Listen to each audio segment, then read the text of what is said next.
Upanishads are Vedanta. Vedanta, which to know, to see, anta, the finality of it. Sometimes in our workshops we describe it as essence of truth.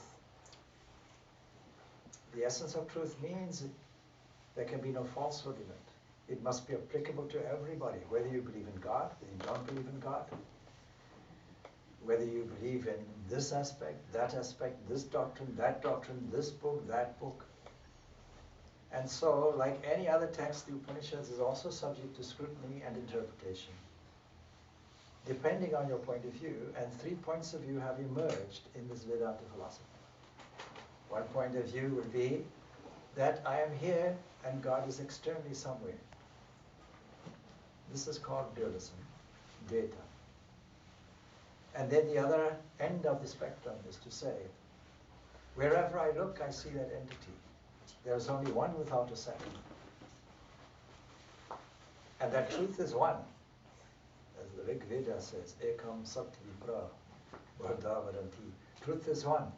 But wise people call us variously.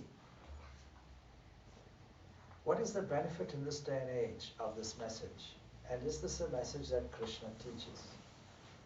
Well, the benefit today is that we have some formula that everybody can agree on in depth, if they leave their superficial differences aside. The methodologies they leave aside. And so this legacy of Vedanta is a commentary on the Upanishads. That is, you and I may have our own human commentary, and there may be these different schools of thought, dualistic, non-dualistic, and in between, Vishishta Dvaita, qualified non-dualism. Nowadays, as the years have gone on, represented. Advaita represented by Adi Shankaracharya, who some say about the 7th or 8th century of this current era, some say a little earlier, or from Ramanuja of around about the 11th or 12th century, or Madhva of the 12th century, representing these different schools of thought. And even prior to that, people have found a way of taking scripture and maneuvering it round to their point of view. But here we have Sri Krishna, God himself, making a commentary. How can we doubt the commentary then? So this commentary is contained within the Mahabharata, in the Bhishma Parva, and there we find 18 chapters. This is called Bhagavad Gita. And I mention specifically because every Tuesday we are studying this. Because you see, every verse, every stanza is pregnant with potentiality, with deep meaning. No word is wasted. Such a precious book is this. The longest philosophical poem in the world is the Srimad Bhagavad Gita. And Sri Krishna leaves us this great, great legacy. He leaves us another legacy in the Bhagavatam itself, not only in his life and so on, through other means, Vyasa and so on, but also he leaves us the discussion, the discourse with Uddhava, his disciple. And this we find highlighted and published separately in a piece of literature, which is separate to that, and gives us this wonderful philosophical discourse. Not only put off by the word philosophy, because the Bhagavad Gita is one of the most practical, in fact the most practical, I would say, scripture, shastra, commentary that you're ever likely to read. And there we find some revolutionary ideas, because every incarnation that comes as a revolutionary. And we can broaden our scope of understanding of these avatars. Here in front of you, it's no accident, you also find Buddha, you also find Jesus. We consider these as avatars too. And many more will come still. Yada yada hi dharmasya, from age to age. This cosmic mind, this cosmic power, when seeing the need, will come out of sheer love and change the course. We see Sri Krishna as a revolutionary in many different ways. But the key to Sri Krishna is renunciation. And we see it through all the stories, this renunciation. And what is the Bhagavad Gita? The theme is nothing more than renunciation. So what do we mean by renunciation? So there's a passage in the Gita itself, Anityam asukam lokam imam prapya vajasva vajasvamam. So this world being joyless, being transient, you may not know it, but it's so. All this world being joyless, transient, then why don't you worship me, says Sri Krishna. Me, meaning that entity that descended from the cosmic mind. Not a historical entity, but a cosmic entity, the Lord himself, Lord of the universe. Why don't we do that? But you see, if Krishna comes from a root that means the one we are attracted to, we find in this world many things that we seem to be attracted to. One of those things I call thumb exercises. You know, you walk down the road, people are going like this. And walking into things, oblivious to everything. Thumb exercises. Today we have, through the technology available to us, so many distractions, so many deviations. And all these deviations mean so many delays. Because we are destined for that one thing, the freedom of the discovery of our own true divine nature. Our own true divine nature sits there, waiting as it were, to be discovered. And Sri Krishna is showing the way. And showing the way through this profound text, the Srimad Bhagavad Gita. Yet when I ask people, when I ask anybody, Hindus or otherwise, have you studied this text? I find non-Hindus saying yes, and I find many Hindus saying no. It's a curious thing. I'm tempted to declash the formality of the occasion and say, hands up who's read the Bhagavad Gita. So I'll do it. Hands up who read the Bhagavad Gita. Yeah. Oh, 1, 2, 3. Okay, about 1%. Sounds right. How many have studied the Bhagavad Gita? Hands up. Well, you have an opportunity to do that because we're over halfway through, and it's not too late because every chapter is profound.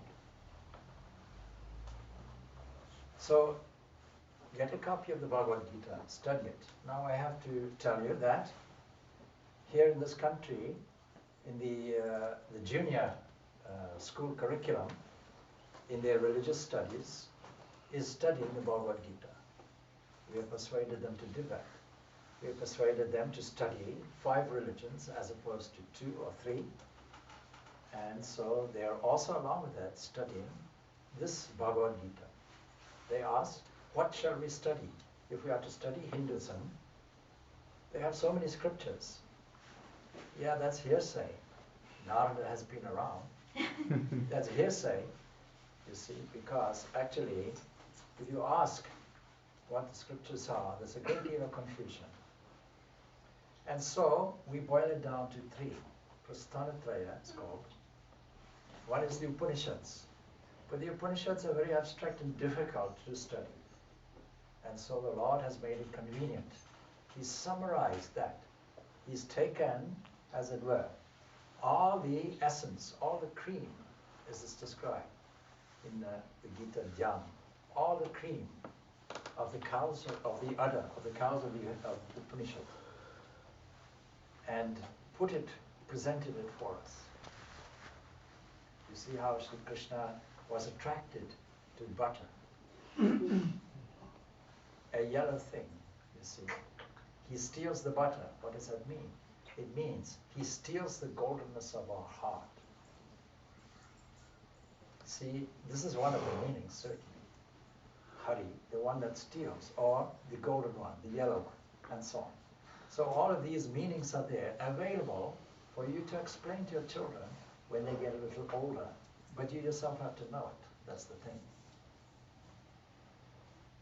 People today are suffering. It's nothing new. People forever have been suffering. And so why do avatars come down to us? Why do teachers come down to us? Why do people make any effort out of a spirit of complete generosity and service to teach others? They do it out of pure love. They do it with an urgency. Why don't you remove your suffering? Are you happy to be suffering? Do you ask, what is your goal? I never met anybody who said to be unhappy. So everybody wants joy. Everybody wants happiness. The relief of happiness is why we should turn our minds inward. And inward means not just in us, but inward into the other. And so Bhagavad Gita, like every other profound scripture, tells that this dimension, inner dimension of us, this infinite invisible, is not only within us and everyone, but available to us. And when your children have learned at school and then start graduating, they will realize other things are necessary. A broader idea about things, wider interest is necessary. Being of social value is necessary. Good citizenship is necessary. And values that will not only not harm society, but enrich themselves. So all of these things are there, are necessary. And they can come to us in various steps. The God-inspired people transcend all the theological differences that we have today and all the seeming necessity to fight over mere details.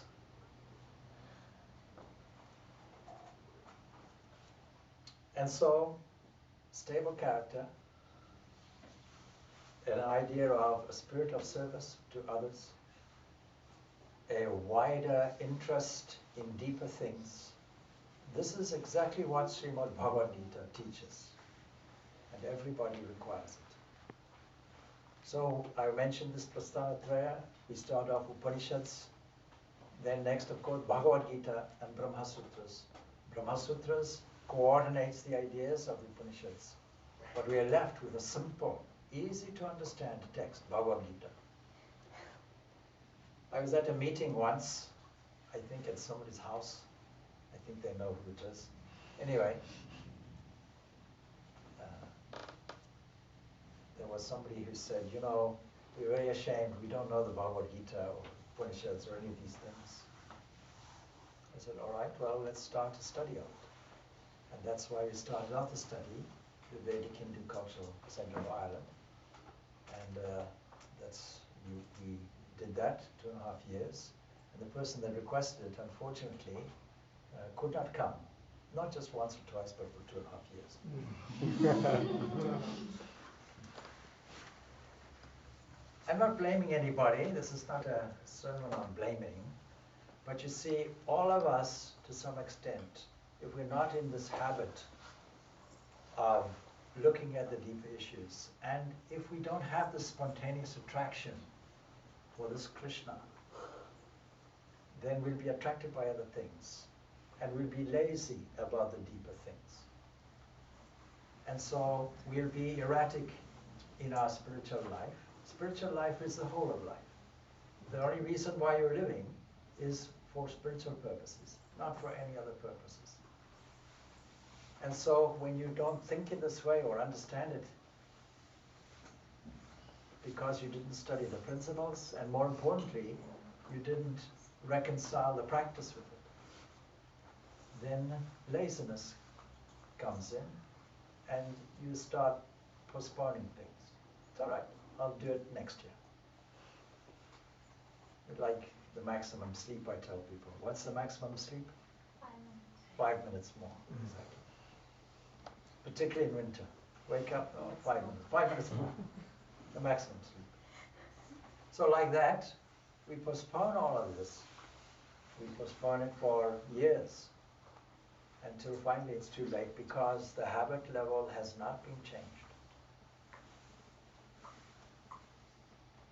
So step by step, Sri Krishna teaches us. It takes our humanity into account.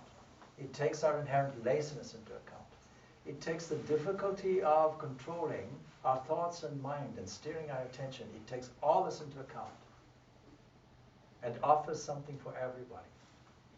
It doesn't go along with the idea that these three approaches, Dvaita, Vishishta Dvaita, and Advaita, these three approaches, Advaita, Vishishta Dvaita, Dvaita, dualism, non-dualism, qualified non-dualism, are different. It says these are all welcome, and everybody is welcome, and women are welcome, and anybody of any caste is welcome. So it tells us this very specifically. We just have to read it and study it. Now, how do we read it? How do we study it? There's a difference between reading and studying, of course. So, the method is Sravana, Marana, Nididhyasana. That is, that we have to listen very carefully. Even when we read, we're really talking to ourselves. So we have to listen to ourselves, or listen to whoever is telling you. And listen to the commentaries and interpretations. Why do we require a teacher? We require a teacher to interpret these things and give a good commentary, based probably on other commentaries also that are valid. And give us the opportunity also to reflect on it in our own individual way, not agree with it, but to revamp it in our own way, to reflect on it, to agree or disagree, to question it, and to absorb it, and to find out what the essence of the teacher is saying.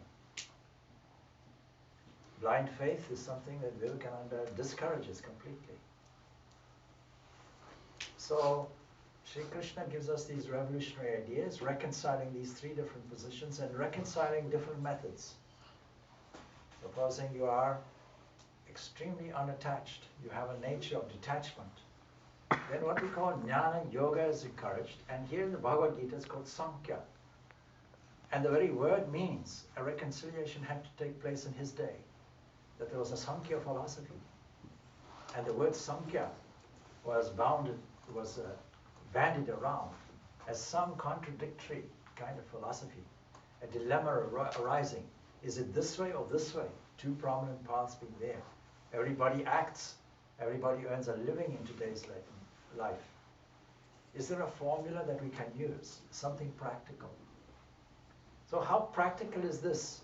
5,000 years ago, how practical it is it in 2019 or 2020? Well, we all have pain. I began that as a starting point. Then there's a remedy.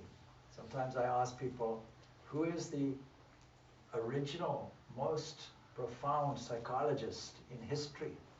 Some people say Carl Jung, and some people say Freud. And then some other people say, oh, Buddha. And then they think about it, because I'm not agreeing with any of these. And then it comes down, oh, Krishna. Why? Because the first chapter of the Bhagavad Gita begins with somebody suffering terribly, with relatives on all sides. But bear in mind, these are the same relatives of Krishna. And all these relatives are there. And the man is suffering from a nervous breakdown. How do we know? Because all the symptoms are there. Shaking of the body, unable to steady hold his bow. All of these things are there. In today's life, somebody has a nervous breakdown. Often they go to a professional person. I'm making a little fun here, don't take it too seriously. He tells you, please lie on the couch. Now tell me what a fool you are, and I'll charge you money. So it starts off from a negative position, but Sri Krishna starts off from a positive position. Sri Krishna starts off by saying, you are the immortal, you are the Atma. Water cannot wet you, wind cannot dry you, fire cannot burn you, etc. You're never born. You're Ajna, neither born. In the words of Kathopanishad, also not whose consciousness is not flickering also. Avakra. Ajna avakra. Whose consciousness is not flickering also. That's what you are. When you know it, all the other things fall into place. All your grief goes, all your disturbance and dilemmas go, all your disappointments start going away. And one thing we notice throughout Sri Krishna's life is his playfulness. Did you notice? How on the other side of this eternal nature is nature itself, which is playful. If we have that philosophical attitude in life, and play the game of life to the fullest. Won't your life be better?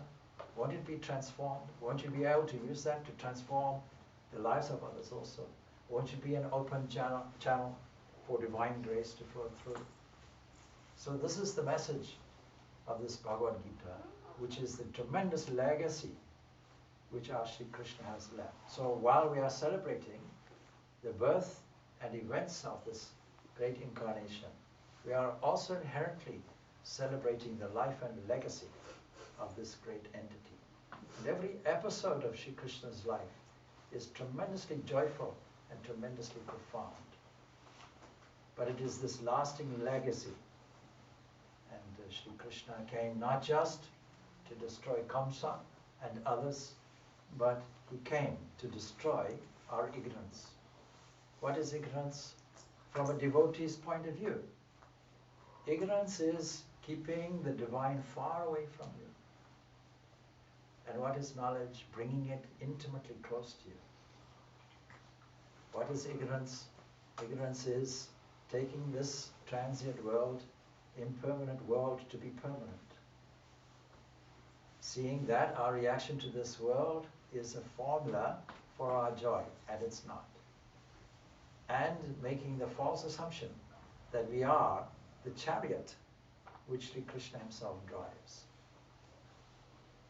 with all the wild horses and so on representing this beautiful idea of this body-mind complex that is destined, if handled properly, to find its own victory and freedom. So I've gone slightly over the time.